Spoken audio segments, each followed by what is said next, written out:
grid of the 2019 Rotax Max Euro Trophy season, and it is Junior Max. Heat 1, Groups A and B. So it's Marcel Sumach and Ollie Pilker making it a Polish front row. Ahead of Danny van Dijk from the Netherlands, Vilgot Edqvist from Sweden. Ahead of Charlie Wurz from Austria, Gianni Andresani from Germany, Jeffrey Fixer from the Netherlands, Gregorio Bertocco from Italy, Jerzy Spinkovic, Viktor Oberjanek rounding out the top 10. Max Stemmerdink in 11th ahead of Jules Castro with Maurice Schmeiss and Lars Zanen completing row 4. Lukas Scherbinskas and Alexander Abskava from Georgia round out the top 8 rows with Dante Rapagne, Christian Decline, Giuseppe Forenzi, Alexander Henner, Flint Schuring and Shota Fuji rounding out the 11 strong. Now Fuji did have a front fairing penalty which deleted his top 3 best laps in qualifying. Now we go on to the formation lap. So all 11 rows, all 22 drivers must be in absolute harmony at the start. And if it's not right, the race director will tell them to not go and call a false start here. So top 10, it is Sumach from Pilker on the front row, Van Dijk and Edqvist row 2, Wurz and Andresani row 3, Fixer and Bertocco row 4 with Spinkovic and Oberjanek rounding out the top 10. And good call by the 2 leaders. So on the pole position here at Adria Karting Raceway is on the right hand side. So Sumach will be on pole. Pilker will be alongside. So it's KMS Europe versus Dan Holland Racing at the front and an absolute stream of various different teams here in Adria. We are about to get underway for 7 minutes plus an additional lap here under the Saturday afternoon sunshine here in Adria. And I tell you what, I've been waiting quite a long time for this because this is going to really start things in earnest for the 2019 season. The drivers will now split into the tram lines. Will we go lights out for the first time this season? The revs rise. And we are off into turn 1. Pilker's getting pushed a bit wide. Well, Sumach nearly got passed by Pilker going into turn number 2. But good call from the pole sitter to take that initial advantage. But Pilker is very much hounding. And it looks like Edqvist is up into, is in 3rd position at the moment. A little bit further back, we've got, well, that's some great brazen overtaking. Looks to be from Charlie Wurz. So Wurz is definitely showing that the apple definitely doesn't fall far from the tree in the Wurz family with every one of the 4 Wurzes around certain places this weekend. But the battle for pole, the battle for the lead has changed because Ollie Pilker's now in 1st. Who's in 2nd? I think that's Vilgot Edqvist. So Sumach now down into 3rd already. 6 minutes and 8 on the clock to go, plus an additional lap here in the first Junior Max qualifying heat of the season. So Pilker leads by just over 1/10 of a second from Edqvist. Sumach, Wurz up into 4th. Van Dijk and Andresani round out the top 6. Jerzy Spinkovic and Max Stemmerdink have been on the move. The pair now round out the top 8 with Jules Castro and Viktor Oberjanek down in 10th position now. So Wurz up into is in 4th, and there's well, that's a real disaster for the 264 of Scherbinskas. So has there been an altercation that might have been out of my line of sight? I'm not too sure, but driver is being attended to at the minute. Meanwhile, the battle at the front still rages on. I'm just wondering what might have happened there, but the front Nassau plate of Scherbinskas' car is definitely askew. As there's a real great battle for 3rd, 4th and 5th coming into the final corner. Wurz is definitely clearly in the mix with Van Dijk, who looks to be rounding out the top 5 at the moment. So Wurz up into 3rd now behind Sumach, who's behind Pilker, but it's about 4/10 of a second. So Wurz has some daylight between himself and Sumach between 2nd and 3rd position. That's around about 5/10, that's a half a second gap, as Van Dijk and also Vilgot Edqvist are closing in on the Austrian at the moment. As there's some great squabbles on the infield here, and that looks to be the have the involvement maybe of Jules Castro, Max Stemmerdink, Viktor Oberjanek. That is the battle over 8th position. Great move up the inside past Danny van Dijk. That is Vilgot Edqvist, who's just got past the Dutch driver into 4th position now. So great move from the Strawberry Racing driver. Up into 4th position goes the Swede, but Pilker still leads. Zermatt, it's a Polish 1-2 at the moment. Wurz is trying to close the gap to them, and he's dropped Edqvist, who's battled his way past Van Dijk, as Scherbinskas is, for a matter of security, for health reasons, is on the stretcher at the moment. So Let's see what the, hopefully things work out a bit better for Lukas Szebinskas. So medical team on site at the minute. Meanwhile, it's still a Polish 1-2. The gap looks to have closed ever so slightly between Marcel Somach and Charlie Wirtz at the moment for second position in this first heat of the season.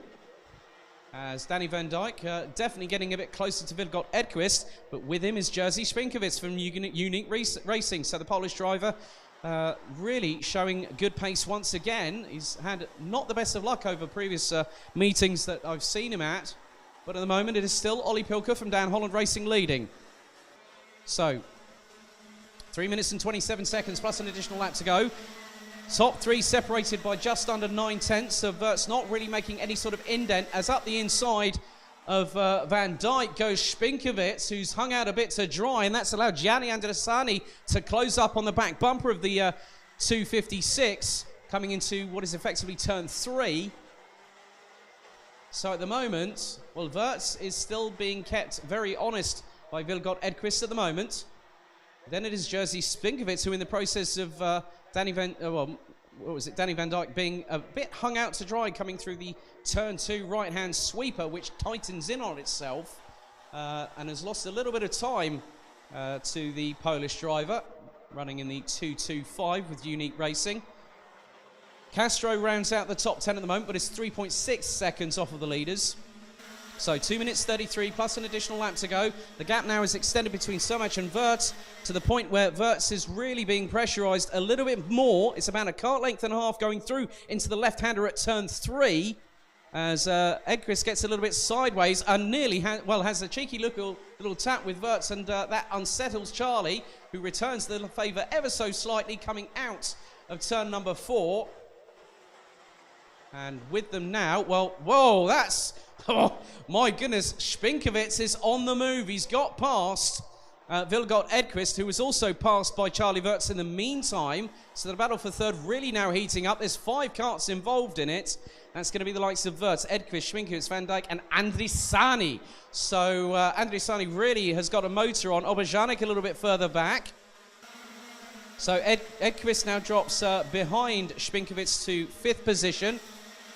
And this is allowing both Ollie Pilker and Marcel Somach to get away, but Charlie Wirtz has really got to be keeping his wits about him over the next few moments or so. We've got 1 minute and 24 plus an additional lap. That's going to give us another 3 laps of racing action, or give it 2.5, considering the lap that we are now on at this moment.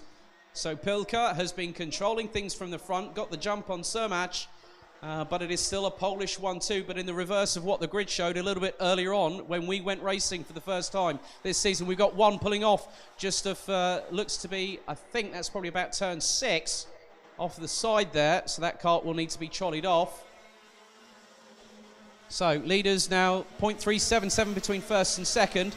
Wirtz is really having to fend off Spinkovic, who's trying to force the issue going through into turn 2. Wirtz gets hung out to dry there, and now comes under the grasp of Vilgot Edqvist, who also gets past. So Spinkovic tried to force the issue. Wirtz went wide at turn number 2, and that allowed Edqvist to pounce through the left-hander at turn 3, as we've got someone from JJ Racing looking to be very slowly, and that is the looks to be the 243, I believe. That might be of Dante de Pagne. I'm not too sure. Couldn't really quite catch that. But the leaders now have a huge gap at the moment. It was about 1.7 seconds last time around. So Pilker leads. Somach second. Gap now down to 0.23. So final lap it is. So Pilker and Somach getting really deep into the braking zone there. Jerzy Spinkovic still in third, being hounded a little bit now by Vilgot Edqvist from Strawberry Racing. Charlie Wirtz in 5th. Looks to be that now, has Gianni Andrisani got past Danny Van Dijk? Yes, he has. So that is now Andrisani up into 6th. Van Dijk into 7th. Obajanek, Stemerding and Castro rounding out the top 10. Leaders now coming through into the last sector of the race itself, with Pilker around 3 corners to go. It's going to be a Polish 1-2. Will Somach do something at the dying stretch? I don't think it's going to be enough because round the final couple of corners, it's the last turn. Ollie Pilker from Dan Holland Racing wins Junior Max heat number 1 here in Adria by just 0.31 of a second. Jerzy Spinkovic takes third, fractionally ahead of Vilgot Edqvist from Strawberry Racing, with Charlie Wirtz rounding out the top 5.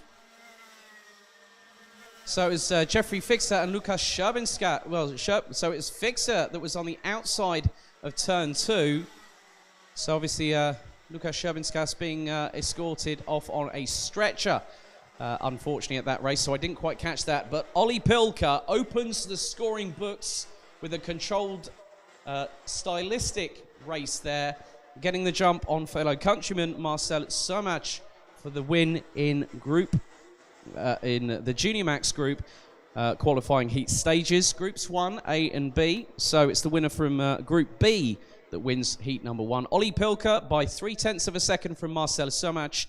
Jerzy Spinkovic in third. Vilgot Edqvist in fourth. Charlie Wirtz in fifth, ahead of Danny Van Dijk, Gianni Andisani, Victor Oberjanek, Jules Castro, and Max Stemmerdink rounding out the top 10. Morris Schmeiss from Germany is in 11th, ahead of Lars Zenen, Christian de Klein, hang on a second, Gregorio Bertocco in 14th, Alexander Abskava in 15th. Then we had Giuseppe Forenzi, who made it all the way from 19th to 15th at the end. Forenzi in 16th. And then we had Flint Schuring, finished in 17th, having started 21st, ahead of Alexander Renner, with Dante Rapagne in 19th. So he was the one that was bumping off the curbs off of turn number 2 a little bit earlier. Shota Fuji parks it with 2 laps to go, with Jeffrey Fixer cart now being stranded on the outside of turn 2. Recovery truck is out there at the moment picking up the cart, with unfortunately Lukas Scherbinska's cart, and that will also need to be recovered, with Lukas being taken away on a stretcher.